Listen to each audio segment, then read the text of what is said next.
Hello and welcome everybody to the 21st episode of SEO Surgery in India. Well, it's 21st episode already. I never thought I'll be able to complete 20 episodes. It's a big number, so it feels like a milestone. I'm super happy about it. And today we have three wonderful guests or experts with us. We'll be talking about three different websites. As you know, that's the format of this show. So I'm really excited about that as well. So without wasting any time, I would move to the introductions of our amazing guests. But before that, I would like to tell you about myself. I'm Nitin Manchanda. I'm working at Travago right now as Global Head of SEO. So let's begin with the introductions. And for that, I would love to invite each of our experts one by one, and then they can introduce themselves and they can also speak about their favorite SEO aspect. So I would love to start with Sam because it's 4 a.m. in his time zone, so I don't want him to fall asleep. So Sam, it's your turn now. Perfect. That's so kind of you. So I am Sam Ruchlewicz. I am the Vice President of Digital Strategy at Warschawski. So I manage both PPC and SEO for clients, but love SEO and obviously very happy to be here with you guys. My favorite part of SEO honestly tends to be the link building aspect of it, but that's just because I think I like to torture myself. And it's a bit of a frustrating thing, but when it pays off, it can be great. Cool. Thank you so much, Sam. Pleasure to have you here. Sam, it's 4 a.m. for you right now. So Yes. Is it common for you because you look super fresh? No, but caffeine helps. All right, cool. So once again, it's a pleasure to have you here, Sam. Looking forward to your findings on the website, which I'll reveal in a moment. So moving to the next guest, which is Rob. So Rob is originally from the US and he's settled in Chennai for more than 8 years. So Rob, now it's your turn to introduce yourself. Yeah, thank you, Nitin. First of all, thank you to Semrush and the other presenters. Really excited about today. So my name is Rob Peck. I am Director of Client Services at O3M. We are a Chennai, India-based digital marketing agency. Just like Sam mentioned, have to blend paid search as well as SEO. On the paid side, we're a Google Premier Partner. We've won highest customer satisfaction in the Indian market the last 4 years, then grabbed the APAC Growing Business Online Award. All told, we have about 500 direct clients in a given year, as well as about 125,000 outsourced Google Ads accounts. Really excited for today. I suppose my favorite part of SEO would be once you're done with sort of the on-page overhaul and you get that first rankings report or sort of first Search Console or analytics update and you see some big wins for the client. Always happy to be in that position. Thank you. Thank you so much, Rob. Pleasure having you as well. Well, you already shared your favorite SEO aspects, but now I would love to hear about your favorite thing in Chennai. I heard it's a beautiful city, lovely beaches. What's your favorite part about Chennai?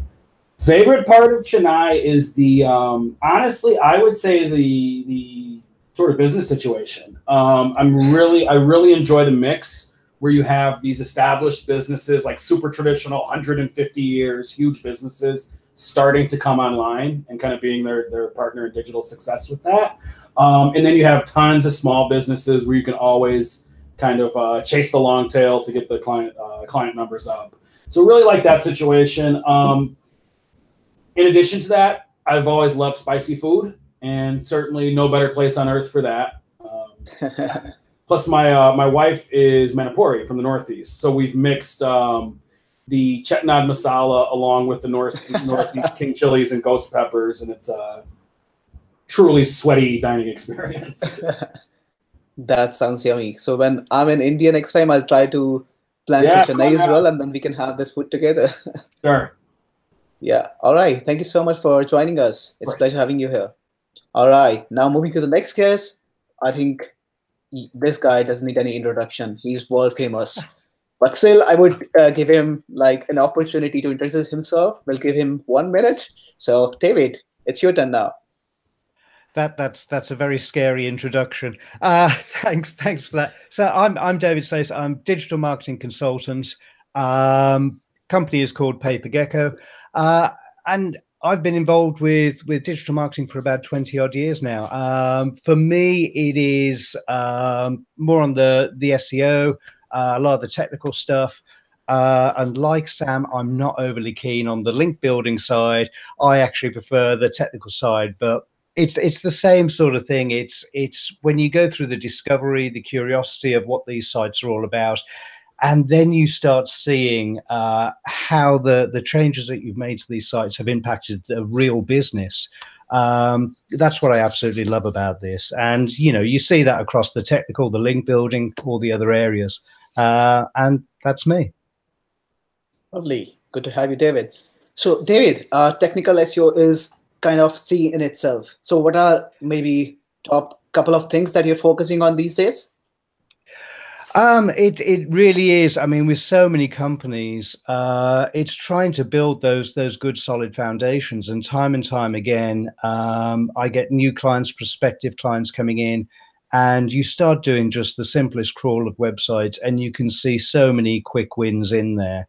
Whether it's speed, security, HTTP migrations that have perhaps gone wrong, that's always really fun to deal with. Yeah, so that's me. Lovely. Thank you so much for sharing that, David. And once again, it's really pleasure to have you all here. I think it's like a very good combination of three experts with different areas of interest. So I'm super excited to hear what your thoughts are on the websites that you have audited.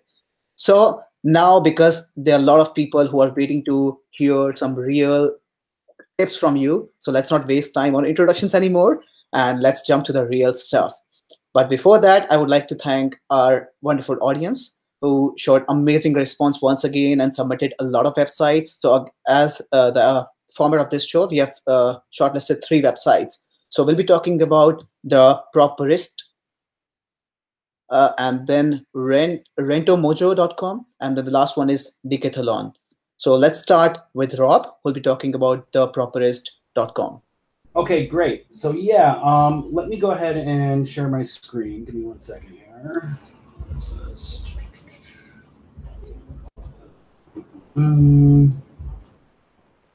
Let me know when you can see me. Yes, I can see you. Okay, great. And the website as well. So yeah, site I reviewed is the Propertist. This is a essentially real estate aggregator targeting the Mumbai market for both buying, renting, as well as a whole big sort of agent component to it. So very exciting one to audit, has quite a few opportunities there. Before I begin, just sort of wanted to talk about what I'm looking for when I'm doing SEO, if there's such a thing. First thing I operate under is really, if Google didn't exist, would I still be doing this, right? Particularly maybe on the link building side. Would I be, showcase the awards the site has won and these sort of things? Absolutely. Would I be registering the site on highpagerank.co.biz.in? Probably not. So I always keep that in mind. Another extension of that is Google essentially follows the user, of course. They're spending a tremendous amount of time, effort, and energy on understanding that user experience.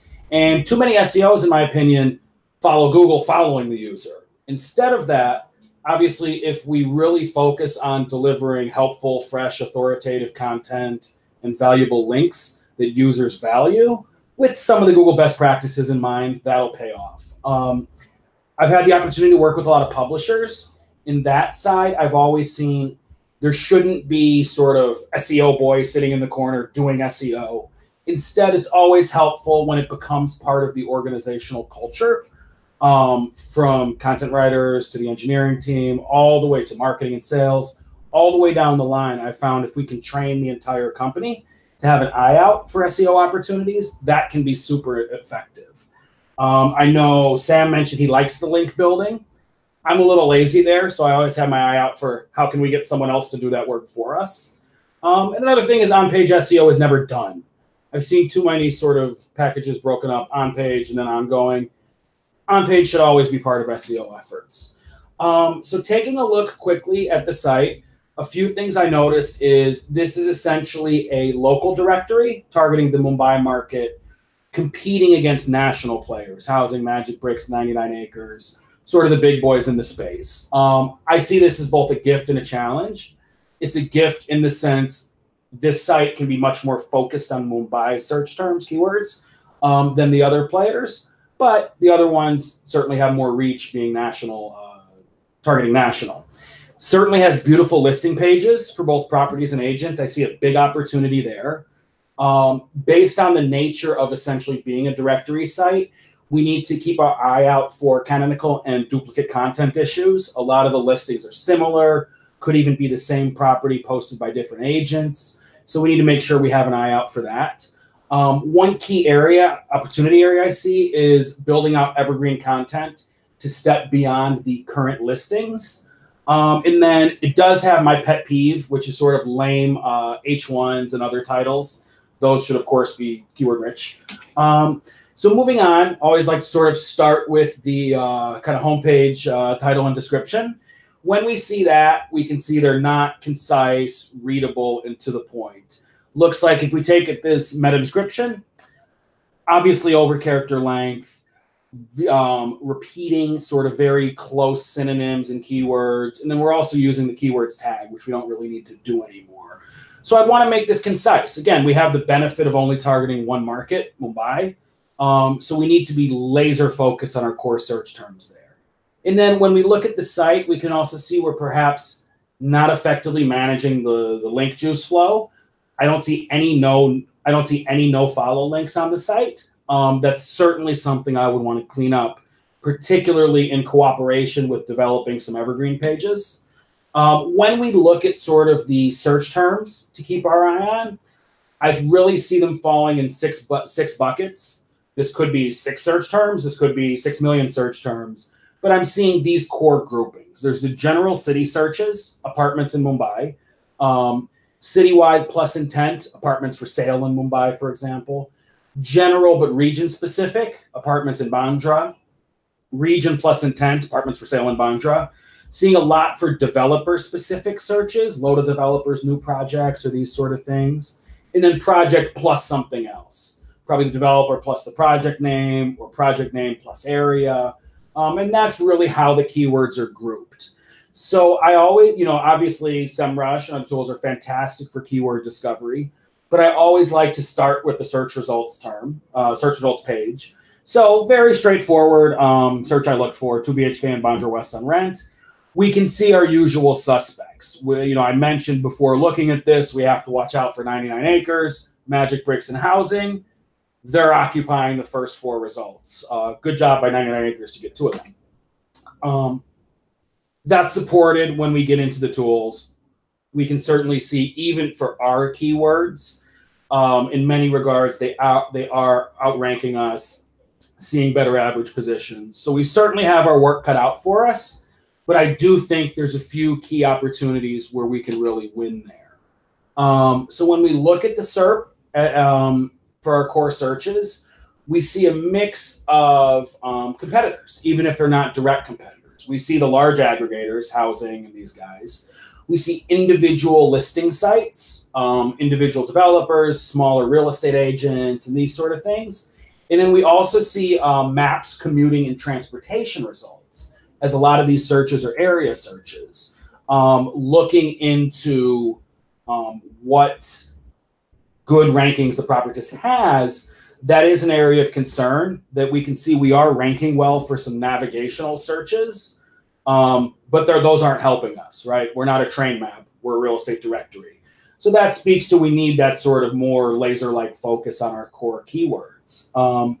We are doing well on some general terms like investment property in Mumbai, and that's actually without focused pages. That speaks to the quality of the blog and sort of link building they've been doing. But as we see ourselves ranking well for individual terms, it's important to build those out and kind of really create that as a resource. One challenge all directories have or aggregators have is we are competing with our clients in many cases, both with the free and the paid listings. Something we need to keep our eye on, but that also does present an opportunity that I'll talk about a little later. As far as if I'm the SEO over there, I wake up, what am I doing? As far as the competitive space, first things first, we need to work to be first to list, right? Essentially, an apartment comes up for rent or for sale. how can we, from a business perspective, be the first one to get access to that data? And then great technical, get the first to be indexed there.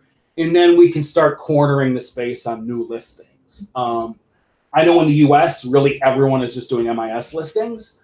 So that can be tough. However, here it's a bit less organized. So if we can really work to get indexed first for these new properties, that's going to be a tremendous advantage.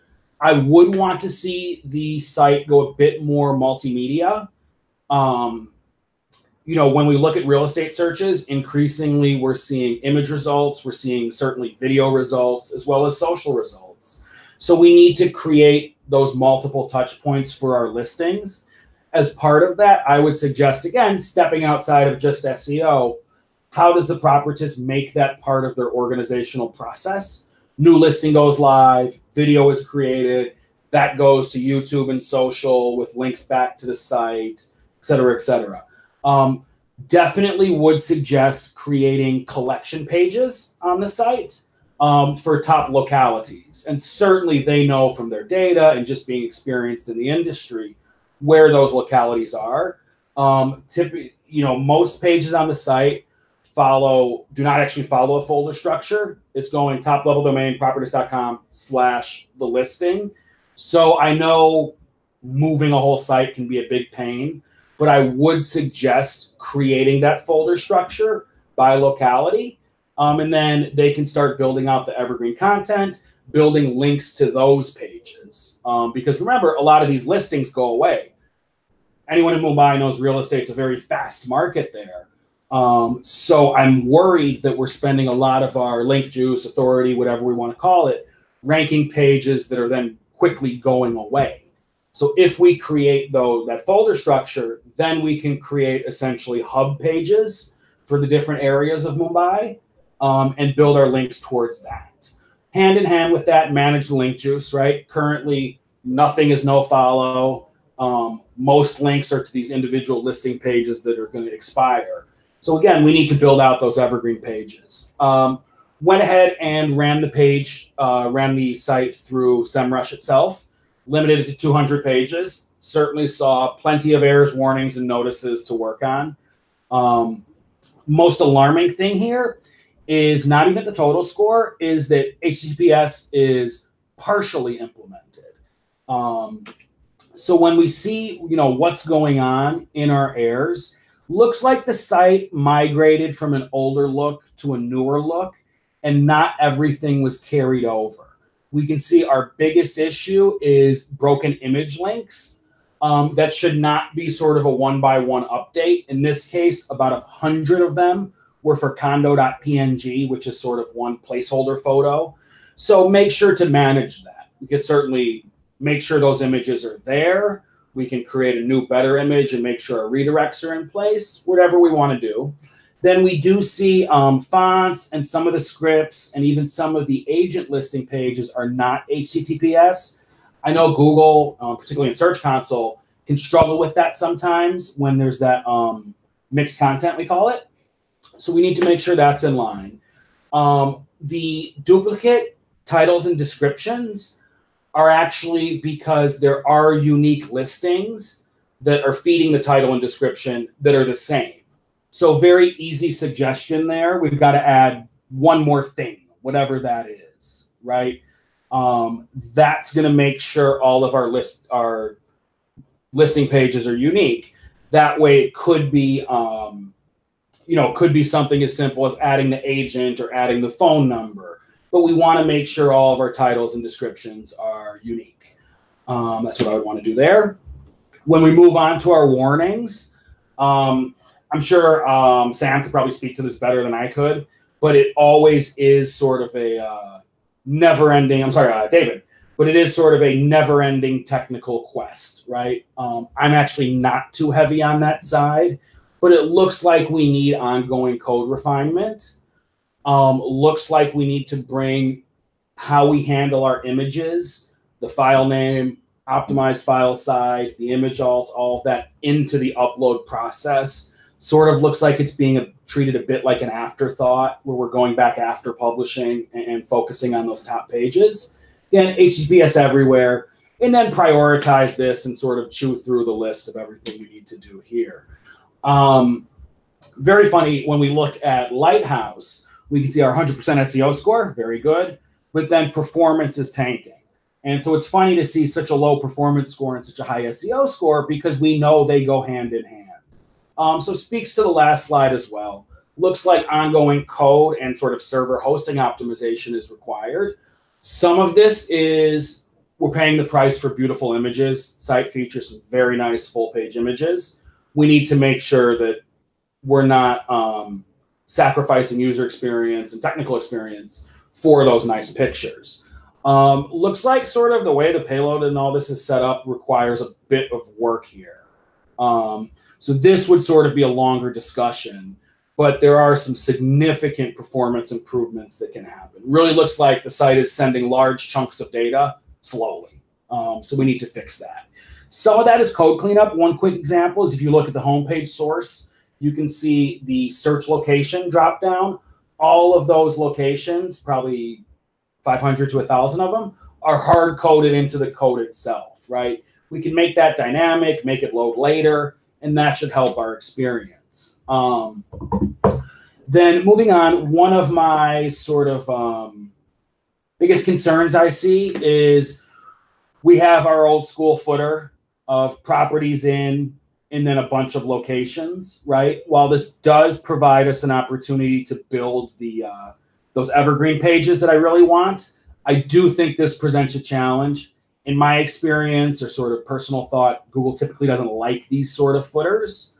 And in addition to that, we're spreading our link juice really thin. Essentially, even if our homepage is ranking tremendously high, we're then splitting that up to about 30 inner pages. So certainly we should follow terms and conditions, privacy policy, these things. But in addition to that, we need to sort out what the real focus of the site needs to be and pare this down. So that would be a bit of work. Understand those inner page rankings and use the link juice accordingly. Next, we need to create those static pages for the top search filter pages. Most of the site is actually just search filters. So we need to make some of those static, make sure those are getting healthily indexed. Build out that non-dynamic content. Yeah. Then moving on, additional on-page opportunities that I see. The sorry, 1 second. The Rob, H1, last 1 minute, yeah? Yeah, it is last one. The H1 tags are weak. This is really a pet peeve of mine. Essentially, the H1 tag is telling the style and is essentially telling Google this is the most important text on the page. And a lot of that is just what we do and featured projects. Those need to be keyword rich, right? Instead of what we do, buying, selling, and renting Mumbai real estate. Instead of featured projects, hot properties for rent in Mumbai. It's missing most of the schema. Schema gives us property and real estate agent markup. Definitely implement those on the relative pages. Any pages that don't have a home link, some of the real estate agent and the paid property listings, open those in a new tab. Again, implement that folder structure based on region, /Mumbai/Bandra West, then the listing. Once we do that, we can enable breadcrumb taxonomy and breadcrumb navigation, which we know Google often likes. Again, building out those static pages. Needs to upgrade their analytics. Remember, our conversion tracking is suffering as browsers step up their privacy concerns. And another thing I mentioned earlier with link building, I can often be lazy. These listing pages are beautiful. So I would suggest sort of giving a sharing starter pack to the listings and agents listed on our site, right? Let them do some of the link building for us. Let them drive some traffic for us to these nice pages we've created for them. So I know we're limited for time, plenty to talk about, but those are the key things I noticed on the propertist. So yeah, thank you for the time to review and really enjoyed it. For anyone who wants to reach out to me, I am very Googleable. There are not many Rob Pecks in Chennai, but I'm Rob at o3mdm.com. Certainly visit the site. I'm on Facebook, LinkedIn, Twitter, and what have you. Thank you. Thank you so much, Rob. That was a lot. I mean, you covered a lot of things. I'm sure the propertist team would be really happy to hear all these points, and you have probably created next 6 months agenda for them Right. already. I figured. Yeah, I know there's a lot to chew on. I'll probably send it on over. Yeah. So thank you so much for that once again. Thank you. And now I would give a chance to David and Sam if they want to add something here. Who wants to go first? David, Sam, do you want to go first? David, do you want to go first? I think there's more on the technical side for you. I can see David frozen for some reason. Maybe you could go first, Sam. Oh, sure. No problem. Yeah. No, I mean, I agree with almost all of Rob's points. I think I haven't really had a chance to check out the propertist, but it does look like they have a nice opportunity there to be a kind of regional expert. There's definitely a mess of links. That is something that I kind of saw on my own site that we'll get into. So definitely a good thing to point out, especially with the lack of no follows anywhere, which is kind of concerning. Right. And then I would agree with Rob also on the H1 issue. It's also a pet peeve of mine, like say something original, please. At least try. Oh, it just, you know, you want to be different from everybody else and you say the same things as everybody else and you expect a different result, and that's insanity. So yeah, that's true. Totally. Well, yeah, thank you so much, Sam, for adding that. Sure. And yeah, I think definitely Rob covered a lot of things, and I think I would agree with all of them. And even the part that he covered in the end about footer. So I think a lot of people are doing that, not just this website. So I checked, like, if I check like 1,000 websites, then there are 950 websites at least which are doing the same thing, traditional footer, which doesn't make sense anymore because they're not using. The challenge becomes every client has one example of a competitor who has the crazy footer. Absolutely. And then they don't even care about relevance. So I remember this website Flipkart.com, which is kind of famous in India. So that's where I started my professional journey. And those days, these things used to work. So I implemented a solution which takes care of top brands from the main footer, and it is still there for some reason. Well, I don't know why, but it is still there. Yeah. Anyway, that's part of life. So thank you so much once again, Rob and Sam, for sharing that. And let's move to the next website, which is decathlon.in. And Sam would be talking about that. So Sam, stage is all yours now. Perfect. Thank you. Let me share my screen as well. Let's get this guy. So here we go. So I had decathlon.in. Looks like here's the site. It's basically a kind of sporting goods retailer, relatively comprehensive. Sam, I cannot see your presentation. It's just a black screen for me. Interesting. Yeah, now I can see something. Can you move to the presentation mode again? Sure. How's that? You guys see that? Yeah, but not the presentation mode. Yeah, now it's a bit better. All right. Can you try presentation mode once again? Sure. Let's try that. How are we doing? No, it's black screen again. So maybe you can move back to the normal mode and zoom in a bit more. All right. There we go. And let's. No, there we go. Yeah, that looks fine. Perfect. Anyway, so Decathlon, sporting goods retailer. Sorry, my cat has decided that it's going to be early breakfast. So first thing I did when I kind of got the site is searched for it on google.co.in, put in the name, and the first link I actually get is the .com version of the site, which ordinarily isn't a problem, but that's not actually the site. So I cloned the same thing and tried to use my VPN, and same result happens, which is fun. So for a company that's operating in India, and I'm searching on Google India, you should probably give me the Indian version of the site. First thing I noticed. After that, this is a pet peeve of mine, and I understand why it happens. I just don't like it. Is all these pages are like a cycling on roads landing page has very little content, very little any type of evergreen, just like Rob had mentioned. this is something that it's a great opportunity for you to reinforce some key points to differentiate yourself versus just saying, hey, look, we have bikes and water bottles. Cyclists are likely interested in things. This is your chance to, build your rankings here. And then after that, I kind of went into the normal stuff. So I plugged the site into Semrush and I put a 10,000 page crawl budget behind it. Sorry, didn't do more, but well, I only have so much. You can see we have almost 31,000 errors, another almost 100,000 warnings, and 110,000 notices. We're not doing great anywhere except with the HTTPS, which I did notice is fine. Diving into quick stats, 25% of the pages with no markup.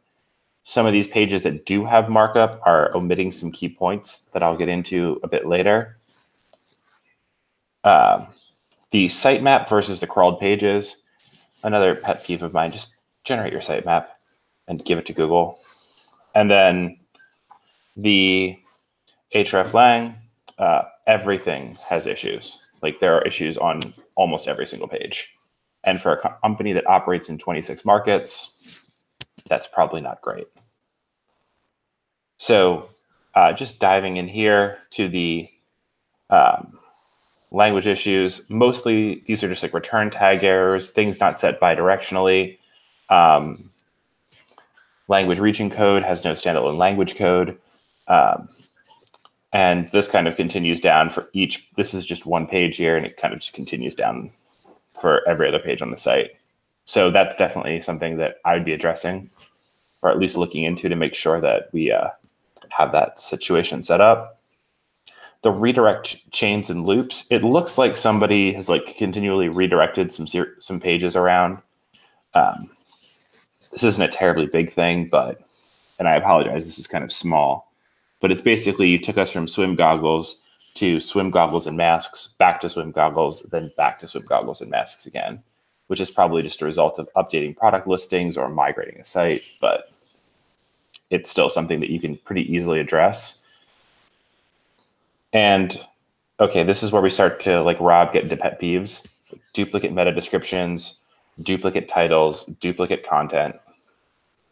I understand that products are different and that you've got probably 10,000 products on your site, but you also have unique product descriptions. So definitely should be a better way to do that. And then the duplicate title tags, again, just like Rob called out, a lot of these are very generic, and there's a tremendous opportunity here to stand out and, really make these a little bit more unique, relevant, and just impactful. Moving on to the actual site performance. So when David's back, I'm sure he'll have some things to say here. So I ran it through web performance test. I ran it through Lighthouse. I ran it through just about everything. The overwhelming response back is that the load speed is just way higher than it should be for a site like this. Almost 7 seconds for an e-commerce site's not going to work. And this is on a 4G connection. I did run it through Lighthouse with a 3G connection, and that was far worse.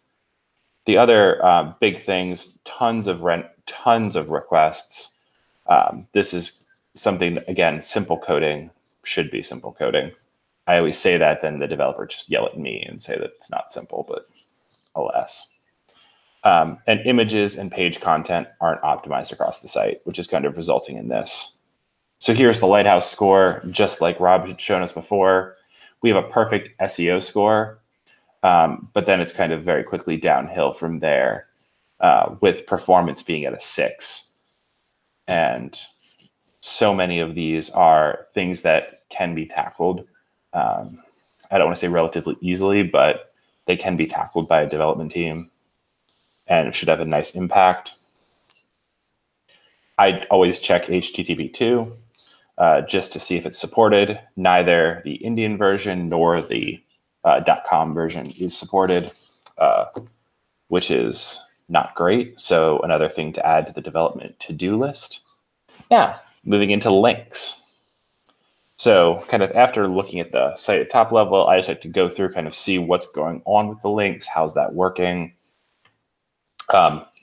So I used Moz here for this because I love this tool and I love this graphic, and I think it really makes the point that I want to make. So we're going to use it. And that is, there's been a pretty consistent drop off in links as you move through even the last couple months. And just in the past, few weeks, they've lost, it's not showing here, but a number of really high quality links coming in from fashion, menswear, women's wear, and sporting life sites, all with domain authorities. 91 was one that I saw. I think I saw a couple 80s in there. So, and then I looked to see their links gained, and almost all of the links gained are spam links. They're less than sub 20 DA. It's not going to help a site like Decathlon. So you're kind of slipping down, and this is more of a kind of guide for inquiry than it is a, hey, this is your problem. But I would definitely say that it's something worth investigating further and understanding why many of these publishers are dropping your links. The other thing that I started to notice as I was poking around is that you only have about 3,000 linking domains, which isn't a problem in and of itself. But then you have almost 1 million inbound links, which seems kind of odd. So I was kind of looking at the big links, and they have some good ones here. But then you start to get into the anchor text. And this is the first thing that I like to look at to see, like, how high quality is this link? Is this legit? Is it not legit? And how many of them are there? And then you start looking here, and we've got no anchor text. Big pet peeve of mine. If you work with a PR group or something, just tell them to get you an anchored link. But then we have get free high quality HD wallpapers plus size dresses from India. And there's many more of these, and the list just goes on and on. So many of these links that are even coming into the site are really spammy, and almost all of them are going only to the homepage. The ones that aren't, like this, these charts, this is actually a nice resource, and it does have some good links on it. But all of these other images here, almost all lead to 404s. So that's not great. And then finally, just looking at the internal linking, there's something weird going on here, and I didn't have any time to really dive into this further. But you can see that this is just our internal link drop down here on the site audit, crawled pages. And we see that some of these pages have like almost 10,000 links either coming in or going out, which is pure insanity, if it's true. I didn't find that many on the page, but Semrush did, so something weird happening there. And as Rob mentioned, if that is the case, then you're taking what link juice this homepage does have and you're destroying it. And then there's the content. So again, just pulled a quick ranking distribution here. Here's our site, and I looked at a couple different ones. I ran Moz in Asia Pacific. I ran it in Great Britain, both markets where Decathlon operates. Unfortunately, they don't have an India one, but here's our ranking distribution. Very little is happening in this first page, and almost everything that is happening tends to be the branded. There's a few things here like bodyboard and men's breeches, but other thing else is track, Decathlon orders, Decathlon tracking order. That's branded search. And while I'm a big fan of capturing my branded search, I think we kind of all expect more from our SEO program than to get us that. I also just ran this on Semrush just to make sure that Moz wasn't crazy. So this kind of matches up nicely. And then I put a quick filter on here with anything that we're ranking on page 1 for. We can see that Decathlon, Decathlon India, Decathlon Bangalore, these are the terms that we're ranking for kind of organically. And then most of these other ones are really low volume and not super, there's not a ton of really frequently searched terms that say, hey, this is definitely good. And I think a big reason for that is the content. This is a standard product page. It is a you can see this is really thin content, even compared to other retailers in the space. You know, you literally have maybe 60 words between your compatibility, durability, warranty, description, maintenance, tips, everything. You've got like 60 words. That's just not going to get it done. And on a blog post, I think there was a great study done just maybe a year ago, not even 6 months, that shows if you want to rank for terms, you know, the best pages tend to be those with 1,200 to say 2,000 words. This is like 300 or 400.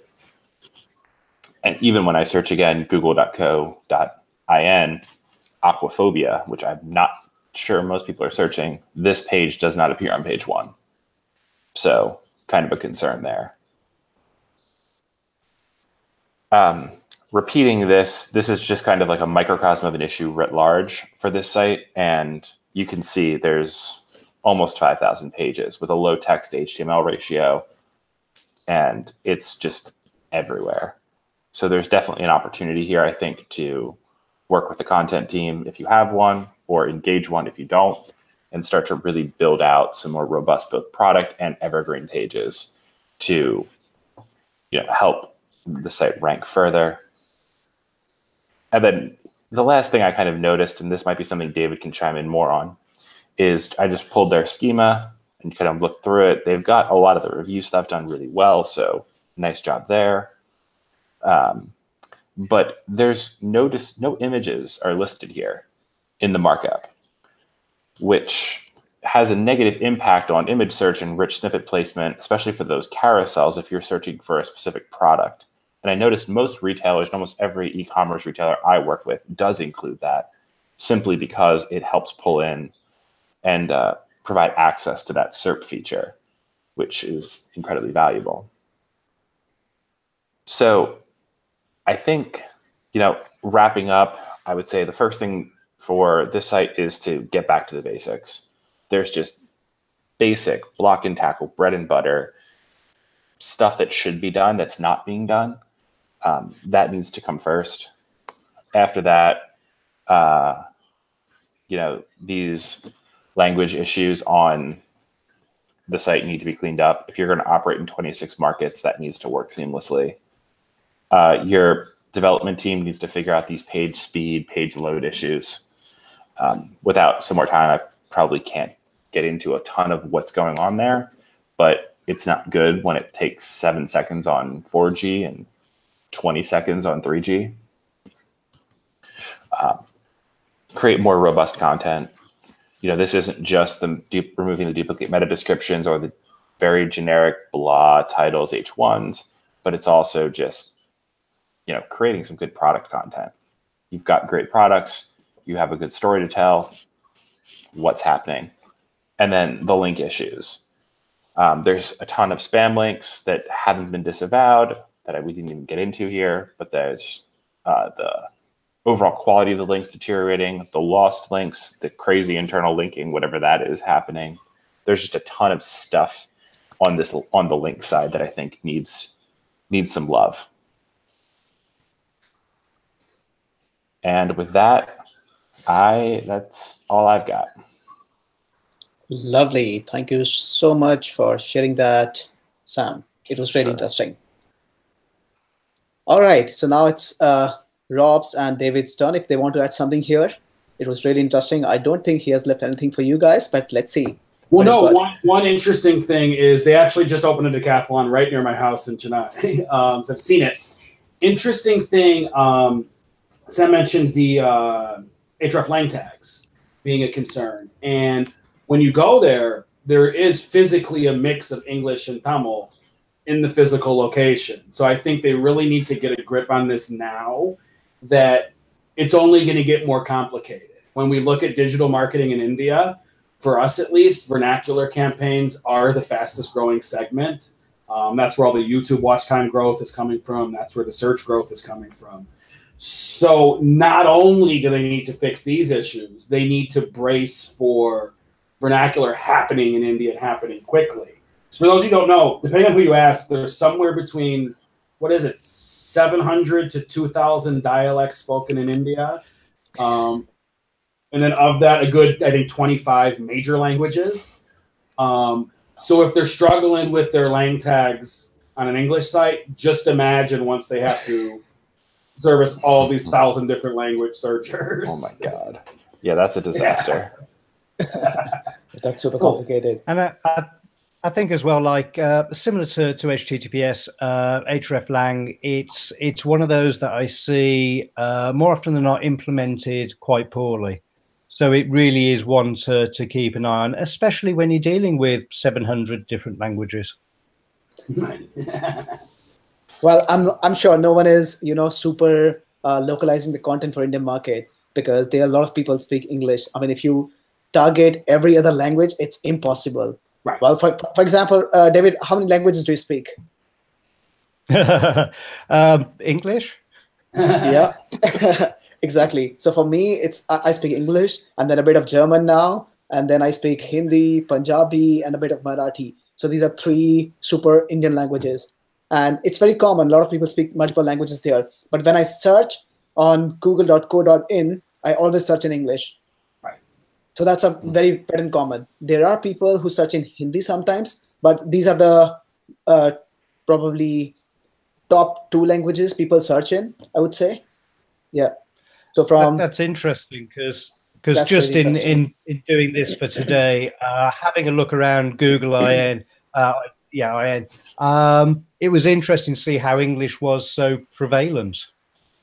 Well, the interesting one, though, is as more searches become sort of local intent based, I think you're going to see the regional languages rise again. The example I give in some of my trainings is, okay, everyone in the room speaks English. If a cobra runs through the floor right now, how many people are speaking in English? And it's much fewer. And it speaks to that as people are really on demand. What am I looking for? A lot of that is going to happen in the regional languages. Yeah, that's true. That's true as well. All right. Thank you so much for adding that interesting part as well. And without wasting any time, I think we should move to the third website because we are left with only 13 minutes. So David, it's going to be right. you and all the pressure on you. I'm going to run through. Sorry, I dropped out there. We just had a big power cut. I'm now running on a 4G network. I shall be having words with Richard Branson later for his drop out of the Virgin service. So let me get started straight away. So I am looking at, and this works well with the property website. This is, let me just have where did I put it? There we go.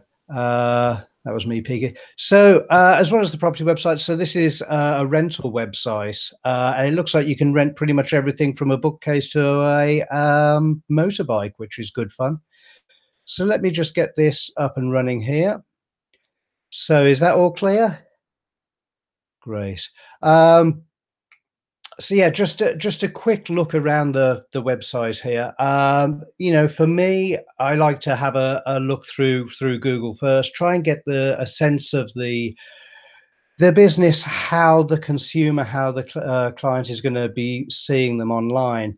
And so straight away you can see, if I can highlight this, you can see over here, we've got a lot of the suggested searches there, and it's really nice at this time for me during audits to start thinking about those keywords, think about how people are searching, especially when it's international website like this. I need to get my head around not just the industry, but also the culture as well.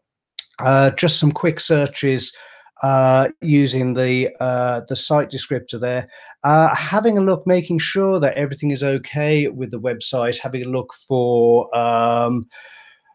triple dub versus no triple dub, having a look at HTTPS, how that's been implemented there. And then also just running some searches, see how it's looking. And you can see here that we have the AdWords, of course, way at the top. We have a nice little local pack there. And we have Rental Mojo peering down the bottom. But in first place, organic listing, just quite far down the website. So moving on quickly, page speed insights, and this is great. This is something anyone can do with their website. Again, what we're seeing here is, as was mentioned before, performance is pretty low. SEO is 100%, so wow, that's fabulous. But straight away, what we're seeing here is a discrepancy between mobile and desktop. The scores are vastly different here, which is, it straight away there's some warning lights going off, even though the page is mobile friendly. Looking off now at this stage, it's get a sense for what happens. It's quite a clean looking website. I think some of the UX experience here may need to be looked at. I don't really know the Indian audience that well and how they would be looking through websites like this, so this is working quite well. Quite a few pop-ups appearing there. There was another one that appeared on the big screen. That's something that's really need to keep an eye out these days, not just on the amount of scripts that course is behind the scene, but also Google saying they're not overly keen on too many pop-ups. Be careful with that, especially when it comes to the mobile side as well. And that's how the clean page looks there, so that's much nicer. One thing I would just say there from a usability point of view, getting to know the website, what it's about, what's on offer. It's not straight away clear, I don't think, of the full what the business does, which would be interesting to see.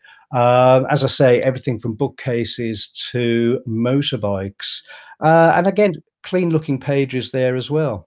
So running through on the technical side, having a look through, this is Sitebulb. I quickly ran it through here. See that they're using Cloudflare as well. Didn't seem to cause any problems with the audit here, and can really help with speeding up and helping out websites. Unfortunately, I mean, this is some of the detail that we saw there. Is it indexable? Yes, we're seeing at least 900 pages being indexed there. But some not. That would be something to be having a look at. And configuration, we're okay for Google, Bing, Baidu, and DuckDuckGo. Again, speed. I mean, the very slowest speed that we're seeing over here, and also the amount of pages that are coming back at over 500 milliseconds. That's something that really needs to be looked at. And XML sitemaps, we're seeing a discrepancy between what is being crawled and what the sitemap is saying is available on the website. Readability, another area that I'll look at through audits, and this one you have to have a good think about, because it really depends on your industry, on your clients, on your customers, and how used to the technical terminology they are. Just interestingly, Sitebulb does these quite interesting little maps that show out the website. You can see, I think, the hub of the website sitting there in the middle, and how areas of the website come off. It's not a full representation, but it's kind of fun to have a look at this and get a sense of how the build has come about, and whether there's areas that are just shooting off into nowhere, which can always be an issue. So, as we saw before, this is now looking at GT metrics, having a quick look at the speed of the website, and again, it's coming back. And I ran this twice. Well, I ran this quite a few times just to double check. I did set the test server for Mumbai. 7, 8, 9 seconds. That's the sort of time I was seeing, and that really is quite a concern, not just for the user, but for Google as well, having looked through the website. And then quickly on to Semrush, ran this through, and again, we're seeing quite a few errors, a lot of warnings, a lot of notices. This isn't particularly unusual, at least from a lot of the websites that I look at. I generally say to clients, look, there's a good opportunity here to try and get some dedicated time with your teams, get a lot of these sorted, and you will see the changes within the website very quickly once you start identifying these. Just over here, we're having a look at some of the internal linking. I mean, it's quite deep into the website. 67% looking at 4+ clicks going into the website. So those pages are quite far into the website, which may be something to have a look at. We're seeing some internal links and external links broken, which would be nice to tidy up. Let's have a look here. So yes, we got the old status 40 something or other status code there with pages. So it's about housekeeping. It's the spring clean almost of the website, which is worth having a look at here. And the warnings again, and this is something that I saw. It was the JavaScript side of things. So looking at the build of the website, I think some of the JavaScript, the CSS, that needs to be reviewed. I think there's quite a bit of JavaScript in the background going on. It may well be slowing the website down. It may well be causing some issues that we saw early on. And then back to some of the issues that we saw from the other websites, not having alt attributions on images, some of the meta descriptions, H1 tags. And I mean, these are the real basics when it comes to SEO. Clean foundations are going to help in such a great way. Once you got that, then you start having a look through the backlinks as well, and that's when you get the real wins online. Just very briefly, we can see that there's a small issue with HTTPS, HTTP. That will need to have a look at too. We don't want to have those mixed pages across the website. And then down to notices. Well, these from the Semrush tool, these are once you've finished everything else there, you're down to the notices. These are also good to have a look at. And again, we're seeing a lot of permanent redirects there. Those really need to have you really need to have a look at that. That may be causing some of the slowness with the website as well. And yeah, just this is how the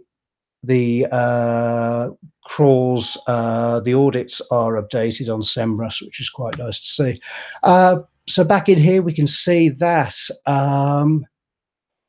Here we go. We got, it looks like pretty good traffic, just under 3,000 keywords being found in Semrush. And we can see that the beginning of the year, it looks like quite a big leap, not just with the organic, but with the paid as well. Definitely something going on there, which is interesting to see. Looks like backlinks as well. There's stuff going on there, which is going to be helping. That's also something that we'd need to have a look at in more detail. Also having a look and seeing how the organic and paid is working across these countries. That's a lot of US for the organic side. So maybe retargeting more for India may work better. Coming into performance search again, having a look at some of those keywords there, we're seeing going through these, furniture on rent in Bangalore hitting that #1 spot, good volumes in there as well.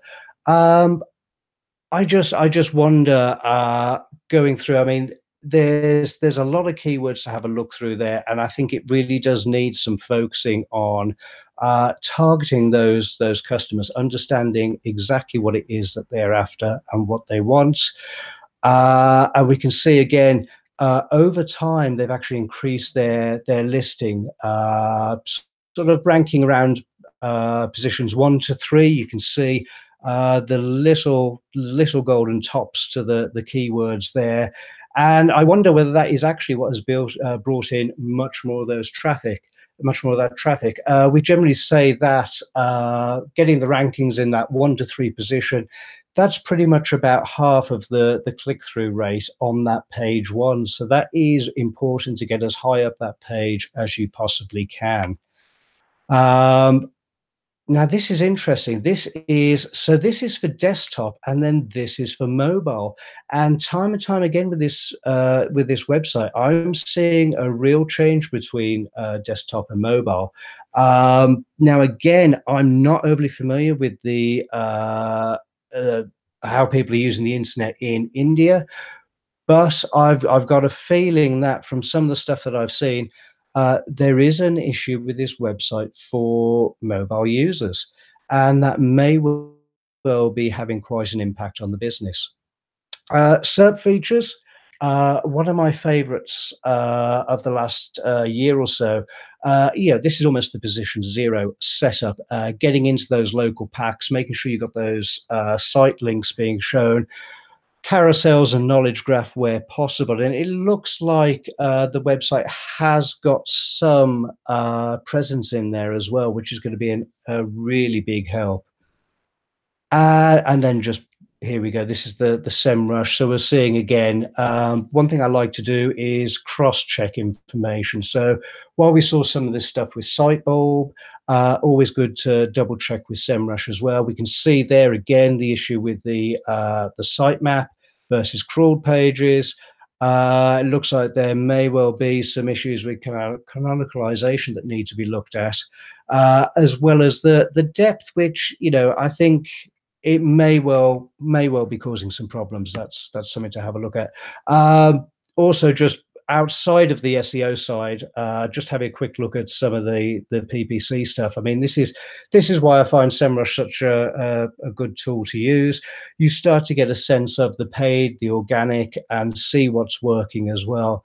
There's a lot of action going on there with the PPC side, which may well prove to be quite expensive, which is why I always say you want to be moving more into the SEO side, get those organic listings up there, and try and minimize the spend that you have online. And then just very quickly on backlinks, we can see that there is a generally pretty good quality of backlinks. It's low toxicity, at least, with Semrush.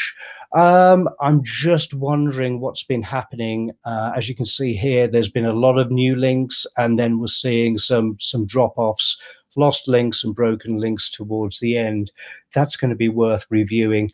And then just very briefly, they do seem to have activity going on social media. That, while it's not a ranking factor, it does play a big part into how visible sites are to the customer. So that's going to be something to have a look at. And that is my absolute whirlwind, bearing on time here, whirlwind of what the website's doing. Thank you so much, David. That was really interesting. I never realized that we are running out of time already. I mean, I was so focused on your content. Well, thank you so much for that. All right. That's brought us. Sorry, say that again. I hope that's brought us back on time.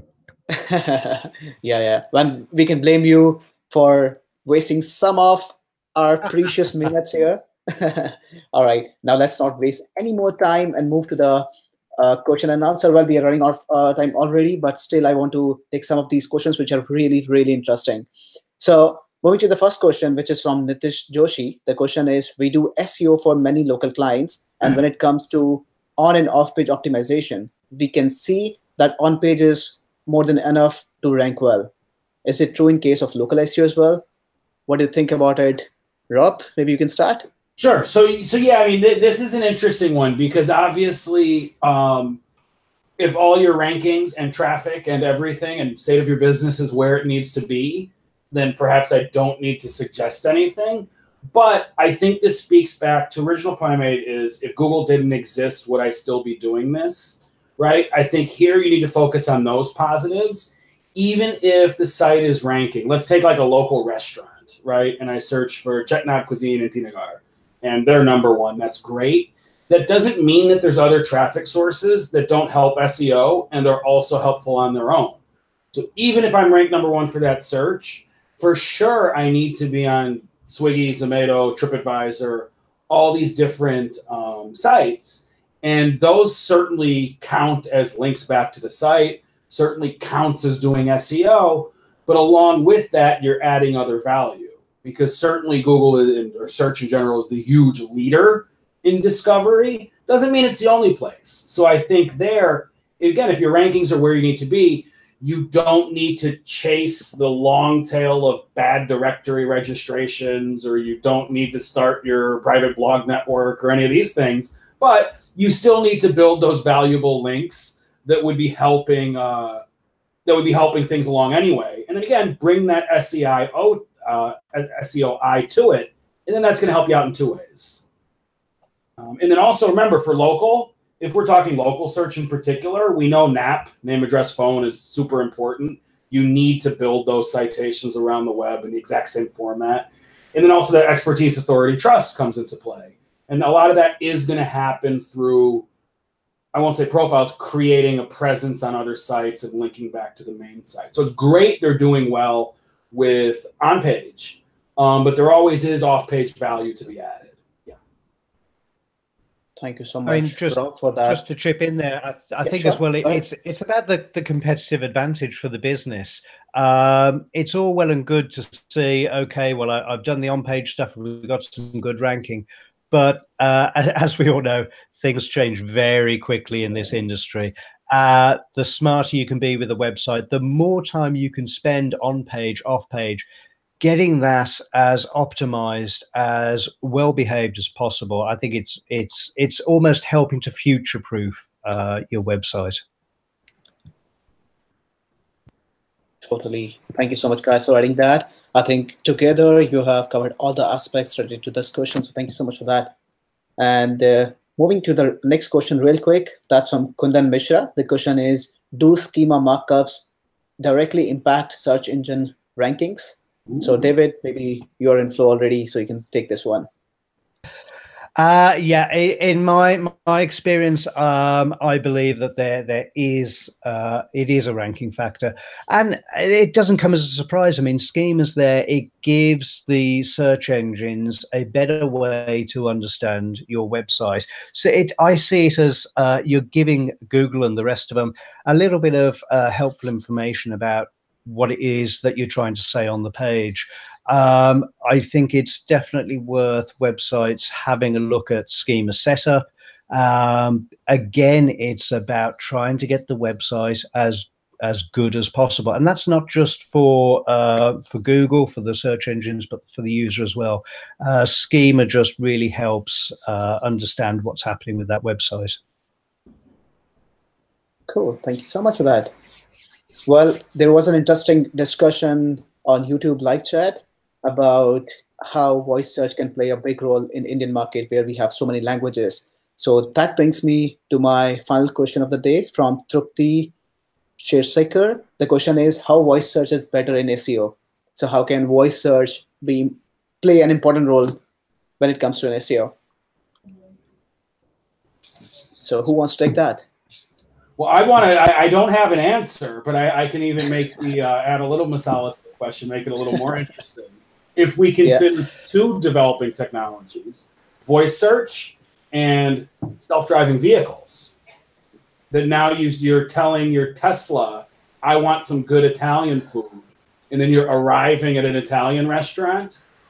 Yeah, it's a whole other world. I think the same thing needs to happen. You need to have good reviews. You need to have good signals that this Italian restaurant exists and people like it and it's close and it has parking and all of these things. So I think there's still signals, this is where you should go. But now you're talking to the voice search and you're talking to the car. It's going to be very interesting. I think for voice at the moment, we have to look where the data is coming from. And a lot of times it is down to good practice SEO. It's, I believe, pulling in information from the likes of Wikipedia. I think featured snippets play a part as well. So there really is that link between good SEO and the impact of voice search as well. Yeah, I'd agree with that, David. Perfect. Then I think we are done.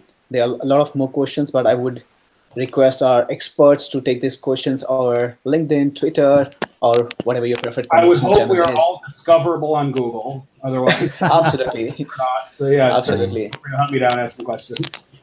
Yeah. So before we say goodbye, I would like to apologize for taking 10 more minutes than promised. So thank you so much for your patience and asking such lovely questions. There are a lot of questions I would still want to take, but time is not allowing me. So let's move to the final round where I would request every expert to say goodbye in SEMrush style, where they can share their key takeaway and their preferred communication channel where people can reach them with their questions, because there are a lot of unanswered questions here. And if there is a question which is unanswered and our experts are super busy not replying on that, feel free to catch me. I'll be more than happy to answer. So let's start with David. Okay, yeah. Look, had a great time today. One thing I say to a lot of businesses out there is do not forget about the SEO. Do not rest on your laurels. Take some time, dedicated time, to fix the cleanup of the website. It is hugely important. Yes, it is time consuming, but it is so worth doing. It really is. For anyone out there, any questions, feel free to reach out to me at Sayce on Twitter. Also available on LinkedIn as well, and happy to see if I can help with any questions afterwards. Thank you very much. Thank you, David. Rob, do you want to go next? Yeah, first of all, yeah, thank you everyone for a great session. If I wanted to sort of communicate one core thing about SEO, it's that it's never done, right? It's because rankings are where we need to be today. We can't say, okay, finished, here we are. Very dynamic, changing industry. And then sort of key takeaway or learning for me is that I know on-page SEO is never done, but hearing some of the factors David and Sam both went over is that really need to be digging into these technical aspects. And I mean, we've seen it over time. I know you guys have been in the industry for a while too. I remember saying anything under 10, site needs to load in under 10 seconds, like let's say 5-10 years ago. And then it was 8, then it was 6, and now we're sort of at 2. So just what David said, if we would have rested on our laurels, I follow the rule, site loads in under 10 seconds. Now that's obviously a disaster. So yeah, I need to dig into the technical a bit more is my takeaway. Yeah, I'm certainly reachable, rob at o3mdm.com. You can find me on Twitter, Mr. Robzilla, Rob305 on Facebook, Rob Peck on LinkedIn. And yeah, look forward to hearing from you. Thank you. Lovely. Thank you so much, Rob. Sam, you're next if you're still awake. I'm awake. I'm here. It's 5:45, so definitely awake.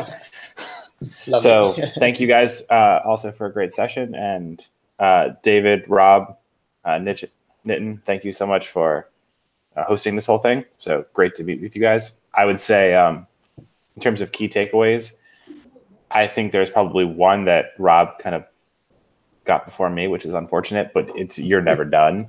You know, there's always improvements to be done. You know, there's always a way to push it further. There's always an opportunity to improve. And I think the second you stop trying to improve is the second you start going backwards. So you kind of have a choice that you can either make the ongoing investment in SEO or let it slide, see how far you can fall, and then pay a lot more to get back up. So, I mean, my advice would just be manage it now and avoid the problems later. But alas. And if you want to find me, I'm on Twitter at Sam Ruchlewicz. I am LinkedIn, probably the two best channels. I don't really go on Facebook. Sorry, Mark Zuckerberg. But LinkedIn, Facebook, or sam.ruchlewicz at Warschawski, which is my agency. It's probably the notes.com. Happy to respond to any emails. Lovely. Well, then, once again, thank you so much, everyone, for joining us. And thank you so much, our 3 experts, for sharing such amazing knowledge with us. And if you have any questions for me, you can catch me on Twitter, _Nitman is my Twitter handle. And you can also search for me on LinkedIn. You'll find me easily. I think there are not a lot of Nitin Manchandas. So you'll find me easily and you'll find a picture of me. So thank you so much once again and have a lovely day. Take care. Bye-bye. Bye.